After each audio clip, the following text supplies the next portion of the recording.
Bienvenue dans l'émission Saveur divine. Cette bonne nouvelle du royaume sera prêchée dans le monde entier pour servir de témoignage à toutes les nations. Alors viendra la fin. Ce pain céleste vous est présenté par Immaculée Niraneza.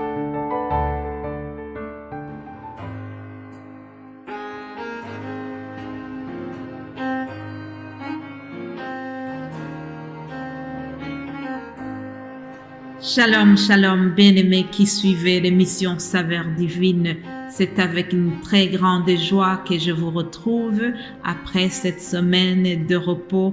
Vous savez que toutes les émissions de Saveur divine étaient en congé. Je dirais, on avait pris une semaine où nous avons pris le temps d'aller nous ressourcer, le temps d'être à l'écoute du Saint-Esprit, et nous revenons avec une grande joie et nous revenons avec une nouvelle onction, et j'espère que vous serez bénis en même temps que nous.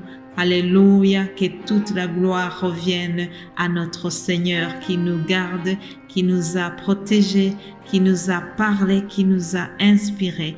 Ah, c'est vraiment une grande joie de revenir pour être béni avec vous. Alléluia.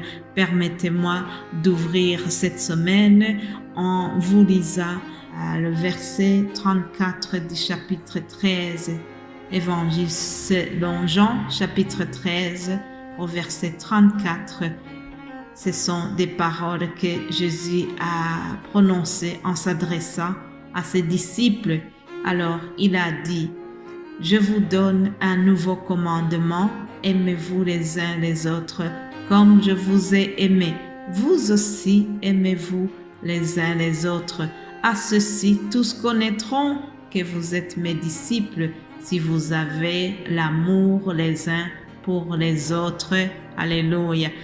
Mes bien-aimés de Dieu, l'amour, c'est un signe distinctif des chrétiens. Jésus-Christ nous a laissé un logo. Il nous a laissé un symbole qui va distinguer les chrétiens.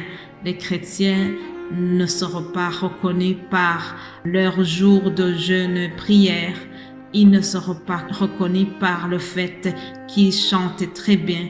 Les chrétiens, on ne les reconnaît pas par le fait qu'ils ont bien enseigné la parole de Dieu, mais ce qui va nous montrer que quelqu'un est vraiment chrétien, que quelqu'un est connecté avec Jésus, c'est l'amour qu'il a pour son prochain. Alléluia. Jésus-Christ a dit que nous devons avoir l'amour les uns pour les autres. Oui, tout ce que je viens de citer, ce sont des bonnes choses aussi. Rassurez-vous, je ne suis pas en train de dénigrer la prière et la prédication, mais toutes ces choses, si elles ne sont pas accompagnées par l'amour véritable, ça ne sert à rien. C'est par amour que le monde connaîtra que nous sommes vraiment des enfants de Dieu, des vrais chrétiens. Alléluia. Je vous aime d'un amour de Dieu. Je vous aime d'un amour éternel et je souhaite que vraiment nous ayons un amour les uns pour les autres. Alléluia. En commençant cette semaine, je vous remercie tous, vous qui soutenez cette émission, vous qui avez soutenu dès le départ cet appel de Saveur divine. Je remercie vraiment toutes les personnes qui m'encouragent, qui encouragent aussi les autres. Je remercie beaucoup les personnes qui prient pour cette œuvre. Si ce n'était pas votre prière, on ne serait pas encore là. Alléluia, merci pour les prières. La prière du juste, c'est vraiment une grande efficacité. Alors, un très grand merci à tous ceux qui prient pour cette œuvre de Saveur divine. Je remercie également les frères et sœurs qui partagent la parole.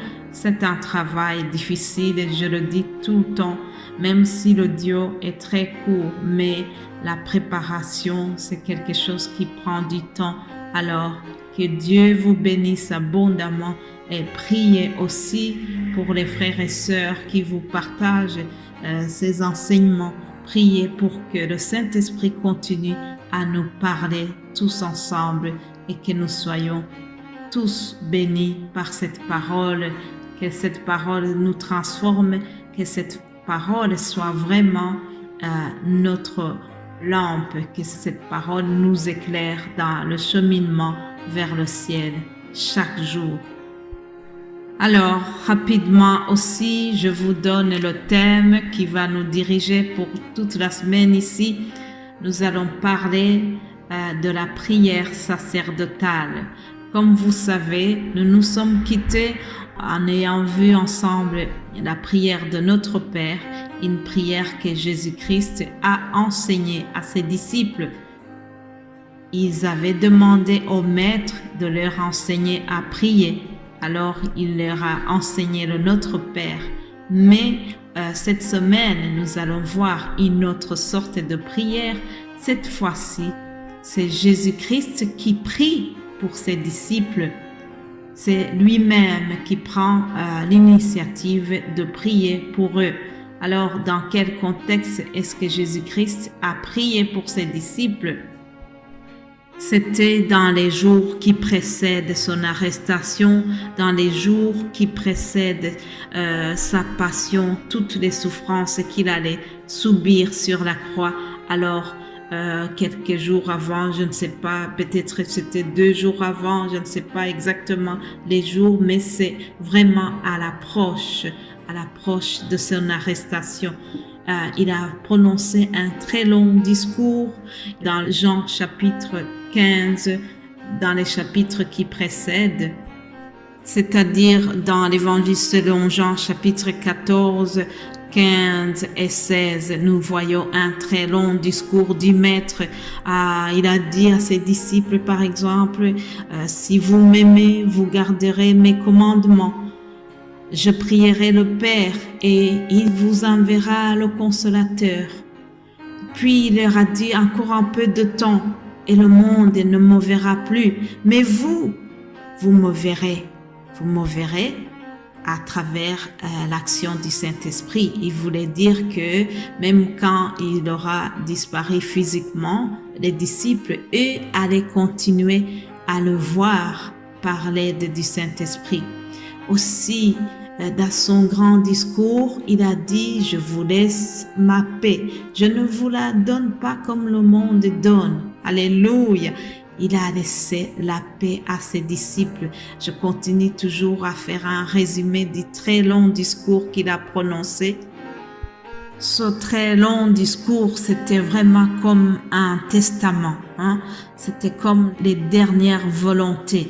Alors, il leur a dit notamment, « Comme le Père m'a aimé, je vous ai aimé, demeurez dans mon amour. » Alléluia. Ça, c'est Jean 15, verset 9.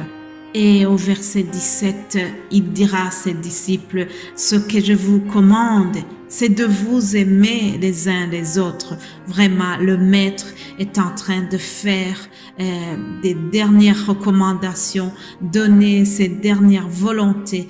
Et c'est des choses qui lui tiennent beaucoup à cœur. Il sait bien qu'il va se séparer de ses disciples et il souhaite qu'ils gardent vraiment l'amour entre eux une fois qu'il ne sera plus parmi eux physiquement. Et c'est après ce long discours qu'il arrive à cette prière sacerdotale qui va faire partie de toute la semaine. C'est cette prière que nous allons voir toute la semaine qui arrive. Et cette prière se trouve dans l'évangile selon Jean chapitre 17. Je vous lis quelques versets juste comme introduction. Il est écrit, « Après avoir ainsi parlé, Jésus leva les yeux au ciel et dit, « Père, l'heure est venue. Glorifie ton Fils, afin que ton Fils te glorifie. selon que tu lui as donné pouvoir sur toute chair, afin qu'il accorde la vie éternelle à tout ce que tu lui as donné. Alléluia. Au verset 4, il dira, « Je t'ai glorifié sur la terre, j'ai achevé l'œuvre que tu m'as donnée à faire. Et maintenant, toi, Père, glorifie-moi auprès de toi-même de la gloire que j'avais auprès de toi avant que le monde soit. » Alléluia. Voilà, chers amis, à partir de demain, nous allons voir quelques thèmes que nous pouvons trouver dans cette prière sacerdotale. Je vous souhaite de passer une excellente journée et j'espère que nous allons être bénis ensemble et le Saint-Esprit va nous réjouir. La parole de Dieu est là pour nous faire grandir. La parole de Dieu est une lampe qui éclaire nos pieds. Alléluia. Soyez bénis. Passez encore une fois un temps béni en écoutant ces émissions de Saveurs Divines. Alléluia. Amen.